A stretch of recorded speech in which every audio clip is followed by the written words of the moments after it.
ಸ್ನೇಹಿತರೆ, ನನ್ನ ಹೆಸರು ರತ್ನಾಕರ್ ಭಟ್ ಅಂತ. ನಿಮಗೆ ಇತ್ತೀಚೆಗೆ ನಮ್ಮ ಅಸೆಂಬ್ಲಿಯಲ್ಲಿ ಒಂದು ಬಿಲ್ ಪಾಸ್ ಮಾಡಿದ್ರು. ಅದೇನಂತ ಹೇಳಿದರೆ Hindu religious institutions and charitable endowments act ಅಂತ ಹೇಳಿದೆ. ಅದು ದೇವಾದತ್ತಿ ಧರ್ಮಾದತ್ತಿ ಅಂತ ಹೇಳ್ತೇವಲ್ಲ, ಅದರಲ್ಲಿ ಒಂದು ಹೊಸ ಟ್ಯಾಕ್ಸ್ ಮಾಡ್ತಾ ಇದ್ದಾರೆ. ಅದು ನೋಡಿದ ತಕ್ಷಣ ನನಗೆ ಫಸ್ಟ್ ನೆನಪು ಬಂದಿರೋದು ಏನಂದರೆ, ಹಳೆಯಗಾಲದಲ್ಲಿ ನಮಗೆ ಹರಾಜ್ ಓ ಜಿಜಿಯಾ ಅಂತ ಒಂದಿತ್ತು. ಹರಾಬ್ ಓ ಜಿಜಿಯಾ ಮತ್ತೆ ಇಂಪ್ಲಿಮೆಂಟ್ ಮಾಡ್ತಾ ಇದ್ದಾರೆ. ಏನು ಈ ಜಿಜಿಯಾ ಟ್ಯಾಕ್ಸ್? 12ನೇ ಈ ಶತಮಾನದಲ್ಲಿ ಫಾರ್ನಿಂದ, ಈ ಆಫ್ಘಾನಿಸ್ತಾನಿಂದ, ಇರಾನಿಂದ ಎಲ್ಲ ಭಿಕ್ಷೆ ಬೇಡೋರು, ಈ ದಲಿಂದರ್ ಕೋರ್ಗಳಿದ್ರಲ್ವಾ, ಅವರು ಇಂಡಿಯಾ ಮೇಲೆ, ನಮ್ಮ ಭಾರತ ದೇಶದ ಮೇಲೆ ದಂಡಯಾತ್ರೆ ಮಾಡಿ ಬಂದು ಇವರು ಇಲ್ಲಿ ನಮ್ಮ ಮೇಲೆ ಆಳ್ವಿಕೆ ಶುರು ಮಾಡಿದ ಮೇಲೆ ಅವ್ರೇನು ಹೇಳ್ತಿದ್ರು, ನಾವು ಮುಸಲ್ಮಾನರು ಯಾರ್ಯಾರು ನಮ್ಮನ್ನು ನಂಬಲ್ಲ ಅಂದರೆ ಇಸ್ಲಾಮನ್ನು ಯಾರು ನಂಬಲ್ಲ ಅವರು ದಿಮ್ಮಿ ಅಂದರೆ ನಾನ್ ಬಿಲೀವರ್ಸ್ ಅಂತೇಳಿ, ನೀವು ನಮಗೆ ಟ್ಯಾಕ್ಸ್ ಕಟ್ಟಬೇಕಂತ ಹೇಳಿಬಿಟ್ಟು ಆವಾಗ ಅವರು ಶುರು ಮಾಡಿದ್ದು ಈ ಜಜಿಯಾ ಟ್ಯಾಕ್ಸ್ ಅಂತೇಳಿ.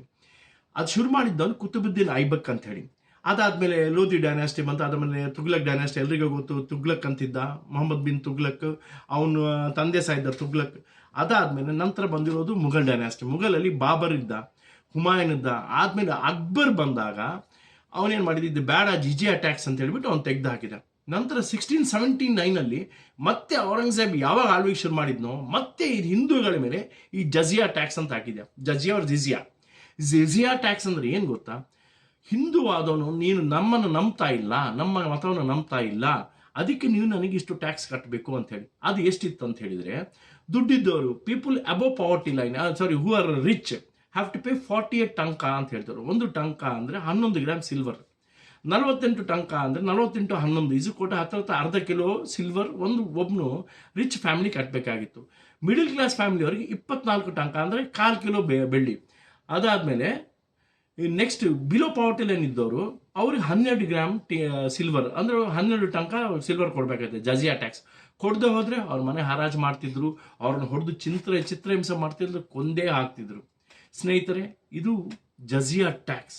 ನಾವು ದುಡ್ದು, ಯಾಕಂದರೆ ಇವನು ಎಲ್ಲಿಂದ ಭಿಕ್ಷೆ ಬೇಡ್ಕೊಂಡು ಬಂದಿದ್ರಲ್ವ ಈ ಹರಾಮಿಗಳು, ಅಫ್ಘಾನಿಸ್ತಾನಿಂದ, ಇರಾನಿಂದ ಹರಾಮಿಗಳು ಬಂದಿದ್ರು. ಇವರು ಈ ಲೋಧಿಗಳು, ಇಲ್ಲದೆ ಹೋದರೆ ಈ ಐಬಕ್ಗಳು, ಈ ಮುಘಲರು, ಈ ಬಾಬರಿಗಳು, ಇವ್ರಿಗೆ ಅಲ್ಲಿ ತಿನ್ನಲಿಕ್ಕೆ ಬಟ್ಟೆ ಹಾಕ್ಲಿಕ್ಕೆ ಸಹ ಯೋಗ್ಯತೆ ಇರ್ತಿದ್ದಿಲ್ಲ.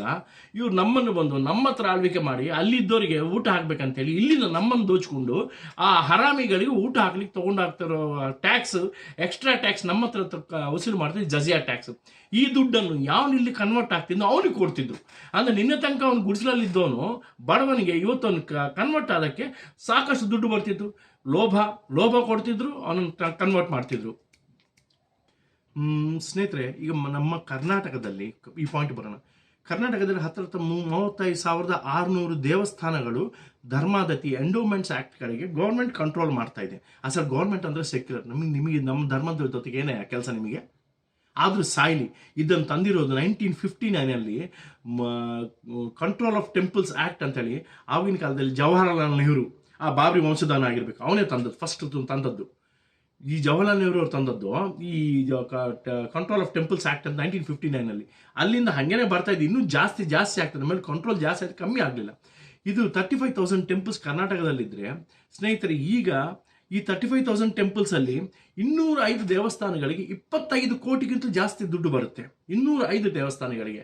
ವೇರ್ 139 ದೇವಸ್ಥಾನಗಳಿಗೆ 10 ಲಕ್ಷ ಅವ್ರು 12 ಲಕ್ಷ 9 ಲಕ್ಷ ಹತ್ರ ಇದು ಬರೋದು. 139 ದೇವಸ್ಥಾನ.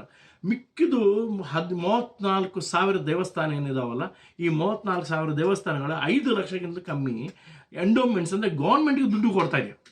ಇದೆಲ್ಲ ದುಡ್ಡು ತೊಗೊಂಡೋಗ್ತಾ ಇದ್ದಾರೆ. ಈ ಗೌರ್ಮೆಂಟ್ ಅವರು ಹೇಳೋದೇನು, ನಮಗೆ ಪ್ರತಿ ವರ್ಷ ಇನ್ಕಮ್, ಈ ದೇವಸ್ಥಾನಗಳಿಂದ ಇನ್ಕಮ್ ಬರೋದು ಬರೀ 435 ಕೋಟಿ ಅಂತ. 450 ಕೋಟಿ ದೇವಸ್ಥಾನಕ್ಕೆ ಬರುತ್ತೆ. ನನ್ನ ಲೆಕ್ಕದಲ್ಲಿ ತಪ್ಪದು.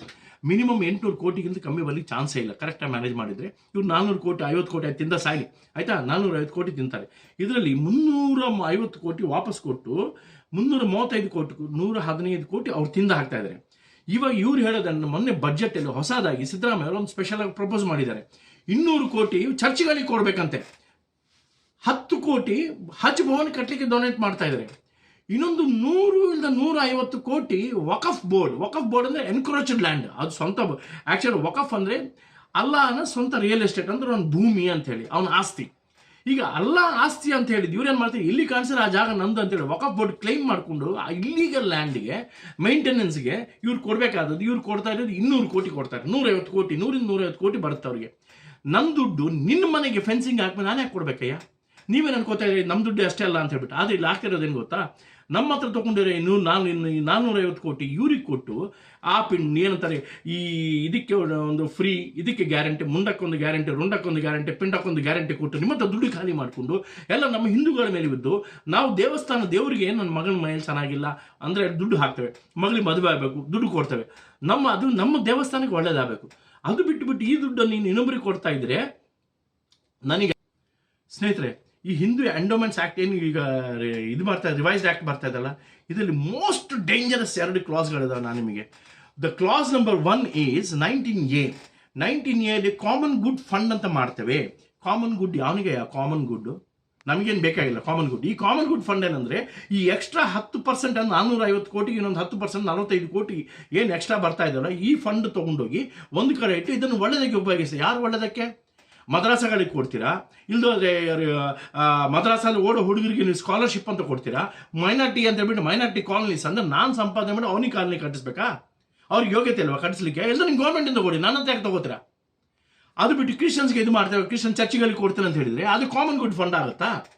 And second thing, most dangerous, interference in religion has never been so cruel. ಸ್ನೇಹಿತರೆ, ಸೆಕ್ಷನ್ 25 ಅಂತ ಮಾಡಿದ್ದಾರೆ. ಆ ಸೆಕ್ಷನ್ 25 ಏನು ಹೇಳಿತ್ತಂದರೆ employment in endowments for all communities. ಅಂದರೆ ನಮ್ಮ ದೇವಸ್ಥಾನದಲ್ಲಿ, ಫಾರ್ ಎಕ್ಸಾಂಪಲ್ ಉಡುಪಿ ದೇವಸ್ಥಾನದಲ್ಲಿ ಎಂಡೋಮೆಂಟ್ಸ್ ಆಫೀಸರ್ ಅಂತ ಹಿಡ್ಕೊಂಡು ಅಲ್ಲಿ ಅರ್ಚಕನಿಂದ ಹಿಡ್ಕೊಂಡು, ಯಾಕಂದ್ರೆ ಅರ್ಚಕನ ನೇಮಕ ಈಗ ಇವರೇ ಮಾಡ್ತಾ ಇದ್ದಾರೆ. ಈ ಮುಸ್ಲಿಮ್ಸ್ ಆದರೂ ಆಗ್ಬೋದು, ಇಲ್ಲಿ ಒಳಗೆ ಕೆಲಸ ದೇವಸ್ಥಾನದ ಕೆಲಸ ಮಾಡೋದು ಮುಸ್ಲಿಂ ಆಗ್ಬೋದು, ಕ್ರಿಶ್ಚಿಯನ್ ಆಗ್ಬೋದು. ಸ್ನೇಹಿತರೆ, ಇದು ರಿಪರ್ಕಷನ್ ಏನೋ ಗೊತ್ತಾ ನಿಮಗೆ? ನಾಳೆ 12 ಯಾರು ಅಲ್ಲಿ ದೇವಸ್ಥಾನದ ಕೆಲಸ ಮಾಡಿ 5 ಜನ ಸೇರ್ತಾರೆ, ಮುಸ್ಲಿಮ್ರನ್ನ ಇಡ್ತಾರೆ. 12 ಆಯಿತು, ನಮಗೆ ದೇವಸ್ಥಾನ ಆಯಿತು, ನಮಗೆ ಇನ್ನೇನು ಮಾಡ್ಲಿಕ್ಕೆ ಅಲ್ಲೇ ಕೂತು ನಮಾಜ್ ಮಾಡ್ಲಿಕ್ಕೆ ಶುರು ಮಾಡ್ತಾರೆ. ಹೊರಗೆ ಹೋಗ್ಲಿಕ್ಕೆ ಆಗಲ್ಲ ಅಂತ ದೇವಸ್ಥಾನದಲ್ಲಿ. ನೀವು ಒಪ್ಕೋತೀರಾ? ಎಲ್ಲ ಕ್ರಿಶ್ಚಿಯನ್ಸ್ ಇರ್ತಾರೆ, ಇವತ್ತು ಭಾನುವಾರ ನಾವು ಚರ್ಚಿಗೆ ಹೋಗ್ಬೇಕು, ಚರ್ಚಿಗೆ ಹೋಗಲ್ಲ ಅಂತ ಅಲ್ಲೇ ಕೂತ್ಕೊಂಡು ಪ್ರೇಯರ್ ಅಂತ ಹೇಳ್ತಾರೆ, ಮಾಡ್ತಾನೆ. ಇದು ರಿಪರ್ಕಷನ್ ಎಷ್ಟು ಡೇಂಜರಸ್ ಅಂದರೆ ಪ್ರತಿ ದೇವಸ್ಥಾನ ಒಂದು ಏನಂತಾರೆ ಮಸ್ಜಿದ್ ಆಗಿಲ್ದರೆ ಒಂದು ಚರ್ಚೆ ಕನ್ವರ್ಟ್ ಆಗಲಿಕ್ಕೆ ಇದು ಫಸ್ಟ್ ಸ್ಟೆಪ್. ಕಾಂಗ್ರೆಸ್ ಮಾಡೋ ಒಂದು ದರಿದ್ರ ಕುತಂತ್ರ. ಸ್ನೇಹಿತರೆ, ನಿಜವಾಗಿ ನೀವು ಹಿಂದೂಗಳಾದರೆ ನಿಮ್ಮಲ್ಲಿ ನೀವು ವೀರ್ಯ ಇದೆ, ನನ್ನ ರಕ್ತ ಇದು ಓಡೋದು ನನ್ನ ನೀರಂತ ಅಲ್ಲ ಅಂತ ಹೇಳಿದರೆ ನೀವು ಎಲ್ಲರೂ ಪ್ರೊಟೆಸ್ಟ್ ಮಾಡಿ. ನಾನು ಕೇಳ್ಕೊಳ್ಳೋದಿಷ್ಟೇ, ನಮ್ಮ ದೇವಸ್ಥಾನ ಟ್ರಸ್ಟಿಗಳಿರ್ತಾರೆ, ಇಲ್ಲ ಅಂತೀರ ನಮ್ಮ ಭಟ್ರು ಇರ್ತಾರೆ, ಅರ್ಚಕರು ಇರ್ತಾರೆ, ಎಲ್ಲ ದೇವಸ್ಥಾನ ಮಠಾಧಿಪತಿಗಳಿರ್ತಾರೆ. ಸುಮ್ಮನೆ ಕೂತ್ಕೊಂಡ್ರೆ ಆಗಲ್ಲ. ನಾಳೆ ಬೆಳಿಗ್ಗೆ ನಿಮ್ಮ ಧರ್ಮ, ನಿಮ್ಮ ದೇವಸ್ಥಾನ ಎಲ್ಲ ಪಕ್ಕದ ಮನೆಯವರಿಗೆ, ಪಕ್ಕದ ಧರ್ಮದವರಿಗೆ ತೊಗೊಂಡೋಗಿ ಕೊಡ್ತಾ ಇದ್ದಾರೆ. ಅಲ್ರಿ, ನಮ್ಮ ದುಡ್ಡು ನಾನು ಕಷ್ಟಪಟ್ಟು ಸಂಪಾದನೆ ಮಾಡಿ ನನ್ನ ಮಗ ತಿಂದು ಹೋದರೆ ನಮ್ಮ ಅದರಲ್ಲಿ ಎಂಪ್ಲಾಯ್ಮೆಂಟು, ನಮ್ಮಲ್ಲಿ BC ಗಳಿದ್ದಾರೆ, SC ಗಳಿದ್ದಾರೆ, ಇವ್ರಿಗೆ ಉದ್ಯೋಗ ಕೊಡಿ. ಅದರಲ್ಲಿ ಬೇರೆದವನಿಗೆ ನಿಮಗೆ ಯಾಕೆ ಕೊಡ್ತೀರ ಅವನಿಗೆ ಎಂಪ್ಲಾಯ್ಮೆಂಟು? ಸೆಕ್ಷನ್ 25 ಏನು ಬೇಕಾಗಿತ್ತು? ಅಲ್ಲಿ ಒಂದು ಹಸುವನ್ನು ಕಡಿದು ತಿಂದು ಬರ್ತಾನೆ, ಅವ್ನು ನಮ್ಮ ದೇವಸ್ಥಾನ ಒಳಗೆ ಕಾಲಿಟ್ಟರು, ನಮಗೇನಿದೆ? ಪವಿತ್ರತೆ ಇಲ್ವಾ? ಅವ್ರಿಗೆ ಪವಿತ್ರತೆ ಅಂತ ಇಲ್ಲ. ದೇರ್ ಇಸ್ ನೋ ಪವಿತ್ರತೆ ಇನ್ ಚರ್ಚ್ ಅಂಡ್ ಮಸೀದ್. ಯಾರಾದರೂ ಹೋಗೋದು, ಹೆಂಗಾದ್ರೂ ಮಾಡ್ಬೋದು. ಆದರೆ ದೇವಸ್ಥಾನ ಒಂದು ಪವಿತ್ರತೆ ಅಂತ ನಾವು ಹೇಳ್ತೇವೆ, ಪ್ರಾಣ ಪ್ರತಿಷ್ಠೆ ಆಗಿರುತ್ತೆ. ಅದಕ್ಕೆ ಈ ದೇವಸ್ಥಾನಗಳ ಪವಿತ್ರತೆ ಉಳಿಸ್ಬೇಕಂದ್ರೆ ಎಲ್ಲ ಮಠಾಧೀಶರು ಎಲ್ಲರೂ ಅಟ್ಲೀಸ್ಟ್ ಜೋರಾಗಿ ಕೂಗಬೇಕು, ದೋರೆತ್ತಿ ಕೂಗಬೇಕು. ಇಲ್ದು ಹೋದ ದೇವಸ್ಥಾನ ಸ್ನೇಹಿತರೆ, ಇವರು ನನಗೆ ಅವರು ಯಾವ ಏನಂತಾರೆ ನಂಟರು ಅಲ್ಲ, ನನ್ನ ಬ್ರದರ್ಸ್ ಅಲ್ಲ, ನಾನು ಒಡಹುಟ್ಟಿದವರಲ್ಲ, ನನಗೆ ಬೇಕಾಗಿಲ್ಲ. ನನಗೆ ನನ್ನ ದೇವಸ್ಥಾನ, ನನ್ನ ಜಾತಿ, ನನ್ನ ಸನಾತನ ಧರ್ಮ ನಮ್ಮವರೇ ಬೇಕು. ದರಿದ್ರ ಏನಂದರೆ ಸನಾತನ ಧರ್ಮ ಅಂತ ಹೇಳ್ಕೊಂತಿರುವ BJP ಅವರು ಏನು ಮಾಡಬೇಕಾಗಿದ್ದಿಲ್ಲ. ಕನಿಷ್ಠ ಎಂಡೋಮೆಂಟ್ಸ್ ಆ್ಯಕ್ಟಲ್ಲಿ other than Hindus nobody can come and join in to this endowments ಅಂತ ಹೇಳಿ ಜಾಬ್ ಎಂಪ್ಲಾಯ್ಮೆಂಟ್ ಅಂತ ಒಂದು ರೂಲ್ ಆದರೂ ಮಾಡಿದ್ರೆ ಸರಿ ಹೋಗ್ತಿತ್ತು. ಅವ್ರು ಏನೇನೇ ಕೆಲಸ ಮಾಡ್ಕೊಂಡಿದ್ದು ಇದು ಮಿತ್ರ ಇನ್ನೆಲ್ಲ ಮಾಡಿದ್ದಾರೆ. ಇವತ್ತು ನಾವು ಎಲ್ಲ ಕಿರ್ಚರಿ ಇಲ್ದೋ ನಾಳೆ ಬೆಳಿಗ್ಗೆ ನಮಗೆ ದೇವಸ್ಥಾನ ಉಳಿಯಲ್ಲ, ಧರ್ಮ ಉಳಿಯಲ್ಲ. ಸ್ನೇಹಿತರೆ, ಮನೆ ಒಳಗೆ ಶತ್ರುವನ್ನು ಕರಿಬೇಕು, ಸ್ಲೀಪಿಂಗ್ ವಿತ್ ದಿ ಎನಿಮಿ ಅಂತ ಹೇಳ್ತಾರೆ, ಆ ಪರಿಸ್ಥಿತಿ ಬರುತ್ತೆ. ಜೈ ಹಿಂದ್, ಜೈ ಶ್ರೀರಾಮ್.